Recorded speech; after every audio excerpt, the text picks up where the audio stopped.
What I'm about to say might sound controversial. Filipinos don't struggle with investing because they're bad with money. They struggle because they were never given a system that leads to financial freedom. Hi, my name is Rigo Desengano. I'm a wealth manager here in Singapore. I help Filipinos build real financial freedom so they can go home for good with financial strength. Over the years, I've worked with hundreds of Filipinos, OFWs, professionals, business owners, hardworking, responsible, and genuinely trying. But I kept seeing the same pattern. Even those who earn well still feel stuck. They tell me, Rico, may ipon naman ako pero parang hindi umuusad. Gusto ko mag-invest pero natatakot ako. Nag-invest na ako dati pero nung bumaba, nag-panic sell ako. And here's the danger. When you don't have structure, you'll fall into one of two loops. Loop 1. You delay investing for years. Inflation quietly eats your savings. Loop 2. You invest emotionally.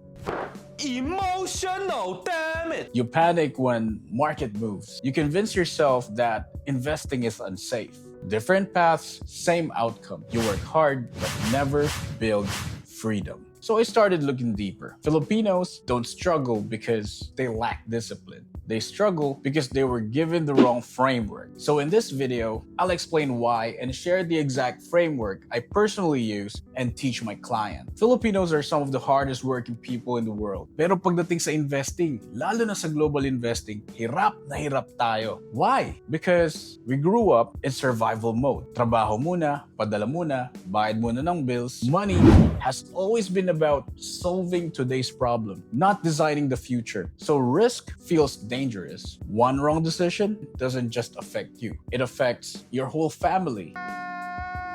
That mindset makes sense. It helped us survive, but the same mindset that helped you survive can also stop you from growing. Because real investing requires certainty handled with structure. Not hope, not hype, but structure. And when you had the word global, the fear gets louder. No. Wait.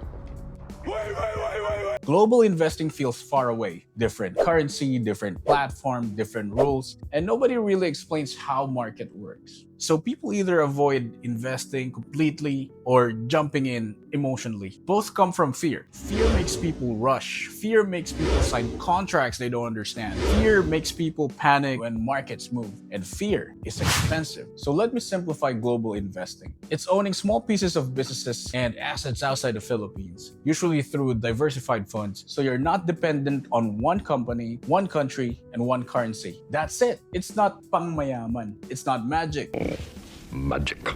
It only feels like gambling when there is no plan. And that brings us to the real problem. Let me share a real example. Someone wanted to do the right thing. May ipon, may extra, so he invested. Not aggressively, not irresponsibly, just without structure. Emergency money, future money, investment money, lahat halo-halo. At first, okay lang. Then a small expense came up. And the first question he asked was, okay lang bang i-withdraw ko muna tong investments ko? That question said everything. Because when money has no rules, every expense feels like an emergency. He wasn't panicking because the markets dropped. He was panicking because money had no system. And that's when it clicked for me. Investing isn't stressful. Unstructured money is. So I stopped teaching investments first, and I started teaching structure. Good job. I teach money like building a house. If the foundation is weak, kahit gaano pa kaganda ang bahay, babagsak talaga. And that's why I use a simple framework, the 3-bucket framework: foundation, growth, and purpose. Before investing, you need discipline, not restriction, but control. You need to know your cash flow. You need an emergency fund. You need to know where your money goes. Most people want returns without fixing this first. That's like building a house on a sand. Imagine this: two versions of the same person. Same income, same bills. Version A, money has no labels. Salary comes in, bills go out. Whatever's left, bahala na si Batman. Emergency fund, halo-halo sa lahat. So when something happens, panic. But version B has same income, same bills, but money has roles. Emergency fund, life money, and investment money. When the same expense happens, syempre, no panic.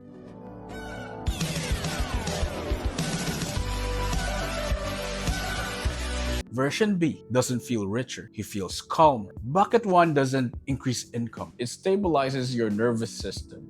and calm people make better decisions. Once the foundation is stable, now we talk about growth. Growth must be based on data, diversified, relevant to how the world is moving. Volatility is normal. It's the price of long-term growth. Danger is investing money you'll need next month. Let me give you an example. A client of mine invested in a boring, diversified portfolio around 7 to 8% per year. Nothing exciting, but it was working. Then, temptation came. 20% per month daw. Farms sa Pinas that needs investors. Paalaga ng baboy.